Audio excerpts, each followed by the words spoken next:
Hello बच्चों, let's read this question.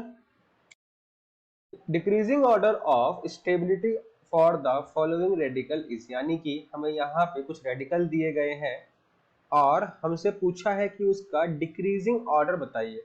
हमसे decreasing order पूछा है किसका, स्टेबिलिटी का ऑफ रेडिकल्स। सबसे पहले यहाँ पे जो की कॉन्सेप्ट यूज होगा बच्चों, की कॉन्सेप्ट क्या है पहले वो देख लेते हैं। यहाँ पे तो यहाँ पे की कॉन्सेप्ट है वो ये लगेगा कि यहाँ पे हमें चेक करनी है सबसे पहली चीज कि रेजोनेंस है कि नहीं है। यहाँ पे हमें एक तो रेजोनेंस चेक करना है किसका, ऑफ फ्री रेडिकल। हमें यहाँ पे एक तो रेजोनेंस चेक करना है फ्री रेडिकल का, उसी के साथ साथ हमें ये चेक करना है कि मेरा फ्री रेडिकल जिस कार्बन पे है वो कार्बन कितने डिग्री का है, यानी कि हमें यहाँ पे डिग्री ऑफ कार्बन चेक करनी है। डिग्री ऑफ कार्बन क्यों, वो मैं सिखाता हूं आपको। वो ऐसा इसलिए क्योंकि जो स्टेबिलिटी होती है फ्री रेडिकल की, स्टेबिलिटी ऑफ फ्री रेडिकल वो ये होती है कि वो डायरेक्टली प्रोपोर्शनल होती है रेजोनेंस के। वो डायरेक्टली प्रोपोर्शनल किसके होती है, रेजोनेंस के।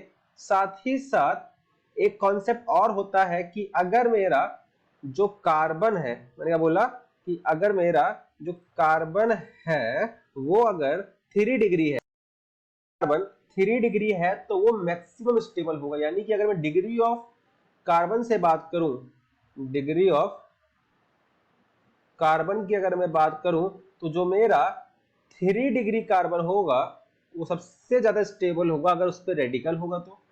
फिर 2 डिग्री कार्बन वाला रेडिकल ज्यादा स्टेबल होगा। सबसे लास्ट में 1 डिग्री कार्बन वाला रेडिकल जो होगा वो मैक्सिमम स्टेबल होगा। यानी कि हम यहाँ किसकी बात कर रहे हैं, स्टेबिलिटी ऑर्डर की, stability order of free radical, हम इसकी यहाँ पे बात कर रहे हैं। तो ये हमें ध्यान रखना है, ये वाला कॉन्सेप्ट। बात क्लियर है। चलिए कुछ एग्जांपल ले लेता हूं मैं इसी क्वेश्चन के हिसाब से, ताकि हमें ये क्वेश्चन अच्छे समझ में आ जाए। तो मैं एग्जांपल लेता हूं अपने सबसे पहले पार्ट का, और वो है यहाँ पे मैं यहाँ ले रहा हूं एग्जांपल थर्ड और फोर्थ ऑप्शन को कंपेयर कर रहा हूं। जो मेरा थर्ड ऑप्शन है उसमें क्या दे रखा है वो देखते हैं। यहाँ पे जो मेरी एक साइक्लिक कंपाउंड है ये, और यहाँ पे एक डबल बॉन्ड लगा रखा है, यहाँ पे फिर फ्री रेडिकल है, और ये क्या लगा हुआ है यहाँ पे CH3। ये बात है। अगर मैं यहाँ इस कार्बन को देखूं तो इस कार्बन के पास ये हम देख सकते हैं कि जो कार्बन है कितने डिग्री कार्बन है, ये मेरा 3 डिग्री कार्बन है। बात क्लियर है। साथ ही साथ यहाँ पे रेजोनेंस भी है। यहाँ पे हमें क्या देखने को मिल रहा है, रेजोनेंस। कैसे, इस रेडिकल का इस डबल बॉन्ड के साथ क्या होगा, रेजोनेंस। यहाँ पे दो फैक्टर यहाँ पे रिस्पॉन्सिबल है, कौन कौन सी, एक रेजोनेंस और दूसरा क्या है, 3 डिग्री कार्बन। क्लियर है। इसलिए ये स्ट्रक्चर मैक्सिमम स्टेबल होगा बच्चों। ये स्ट्रक्चर क्या होगा, मैक्सिमम स्टेबल। अब चलिए बढ़ते हैं अपने फोर्थ स्ट्रक्चर की तरफ। जो मेरा फोर्थ स्ट्रक्चर है बच्चों वो क्या है, वो है अपना फिर से साइक्लिक कंपाउंड है। आइए बना के देखते हैं। साइक्लिक कंपाउंड, डबल बॉन्ड जो है मेरा वो यहां सेम पोजीशन पे, यहां पे हमारा क्या लगा हुआ है, CH2, और इस CH2 के पास क्या है, रेडिकल है। अब आप यहां ध्यान से देखें तो यहां पे रेजोनेंस तो है ही नहीं, नो रेजोनेंस। इसी के साथ साथ यहां क्या हो रहा है, यहां पे जो मेरा कार्बन है वो कितने डिग्री कार्बन है, 1 डिग्री कार्बन, जिसपे मेरा रेडिकल प्रेजेंट है। जो मेरा ये वाला कार्बन है वो क्या है, 1 डिग्री कार्बन। तो इसलिए ये क्या है, very less stable, less stable radical है। क्लियर है। क्यों, क्योंकि ना तो रेजोनेंस है, ना ही मेरे कार्बन की जो डिग्री है वो 2 डिग्री या 3 डिग्री, इसलिए लेस स्टेबल कार्बन है। अब हम बाकी के दो स्ट्रक्चर कंपेयर करते हैं। बाकी के दो स्ट्रक्चर कौन से हैं, ये हम देख लेते हैं। हम बात करते हैं अपने अगले स्ट्रक्चर की, तो वो ये है सेकंड नंबर का स्ट्रक्चर। यहां हमें दे रखा है CH2 CH double bond CH2, ठीक है, CH2 CH double bond CH2 और यहां पे दे रखा है रेडिकल। अब अगर आप ध्यान से देखें तो इस रेडिकल का क्या हो रहा है, इस रेडिकल का हो रहा है रेजोनेंस। इस रेडिकल का क्या हो रहा है, रेजोनेंस, जो इसको स्टेबिलिटी प्रोवाइड करेगा, जिसकी वजह से इसको स्टेबिलिटी मिलेगी।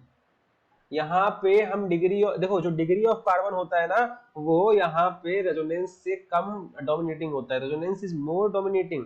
यहाँ पे क्या हो रहा है, रेजोनेंस हो रहा है, इसकी वजह से इसकी स्टेबिलिटी जो है वो ज्यादा है as compare to fourth structure and हमारा फर्स्ट स्ट्रक्चर। तो यहाँ पे ये क्या है, स्टेबिलिटी अच्छी है इसकी, ठीक है। अब अपना हम अगला स्ट्रक्चर देखते हैं, फर्स्ट स्ट्रक्चर। फर्स्ट स्ट्रक्चर में क्या रखा है, CH2 double bond CH free radical. यहाँ दे रखा है हमको CH2 double bond CH free radical structure है। फर्स्ट स्ट्रक्चर में जो मेरा ये रेडिकल है, ये हम देख सकते हैं ये क्या है, sp2 हाइब्रिडाइज्ड। क्या है ये, sp2 हाइब्रिडाइज्ड। अभी हमने जो बात करी है यहाँ पे, ये डिग्री वाली जो बात करी है, इसको हम ऐसे भी बोल सकते हैं कि जो स्टेबिलिटी होती है सबसे ज्यादा sp3 कार्बन की होती है, देन sp2 कार्बन की, और देन sp कार्बन की। ये बात क्लियर है ना। इसलिए जो यहाँ पे हमारा ये जो रेडिकल है, ये क्या है, sp2 हाइब्रिडाइज्ड है। तो इसी के साथ हम देख सकते हैं ये sp2 हाइब्रिडाइज्ड है, क्लियर है। अब हम कह सकते हैं कि ये हमारा जो ये स्ट्रक्चर है ये भी sp2 हाइब्रिडाइज्ड है, लेकिन यहाँ पे हम देख सकते हैं यहाँ क्या है, रेजोनेंस है। रेजोनेंस की वजह से इसको क्या मिल गई, स्टेबिलिटी मिल गई, ठीक है। अब क्वेश्चन आता है हमारा फोर्थ और फर्स्ट स्ट्रक्चर में। एक्चुअली हमारा जो फोर्थ स्ट्रक्चर है, यहाँ पे ये क्या है, sp3 हाइब्रिडाइज्ड। ये क्या है, sp3, और ये क्या है, sp2। और हम देख के आए हैं कि जो हमारा sp3 होता है वो मोर स्टेबल है एज कंपेयर टू sp2। तो यहाँ पे जो ऑर्डर आएगा स्टेबिलिटी का, वो मैं यहाँ दिखा देता हूं। यहाँ पे जो ऑर्डर आएगा, ऑर्डर ऑफ स्टेबिलिटी, वो ये आएगा। ऑर्डर ऑफ स्टेबिलिटी क्या होगा, सबसे ज्यादा स्टेबल मेरा कौन सा स्ट्रक्चर था, स्ट्रक्चर नंबर थर्ड, ठीक है। क्यों, क्योंकि यहाँ रेजोनेंस भी है और कार्बन मेरा sp3 भी है, तो यहाँ पे 3 डिग्री कार्बन भी है। तो स्ट्रक्चर नंबर थर्ड सबसे ज्यादा स्टेबल। फिर कौन सा स्टेबल है, 2, क्यों, क्योंकि यहाँ क्या है, रेजोनेंस है। उसके बाद सबसे ज्यादा स्टेबल कौन सा है, उसके बाद मेरा आता है स्ट्रक्चर नंबर 4, सबसे लास्ट में क्या है मेरा, स्ट्रक्चर नंबर 1। रीजन आपको बता चुका हूँ, आपको 3 कॉन्सेप्ट याद रखने हैं। एक कॉन्सेप्ट आपका यहाँ पे रेजोनेंस वाला, दूसरा कॉन्सेप्ट आपका यहाँ पे डिग्री ऑफ कार्बन वाला, तीसरा कॉन्सेप्ट आपका यहाँ पे sp3 sp2 sp यानी कि हाइब्रिडाइजेशन वाला। तो यहाँ पे जो हमारा आंसर है, जो ऑर्डर है उसका क्या है, वो ऑर्डर है हमारा 3 2 4 1। तो इसके हिसाब से जो हमारा करेक्ट ऑप्शन जाएगा इस क्वेश्चन का, जो सही आंसर है वो जाना चाहिए ऑप्शन नंबर डी। तो ऑप्शन नंबर डी जो होगा बच्चों इस क्वेश्चन का सही आंसर होगा। Hope you understood the concept. Best of luck.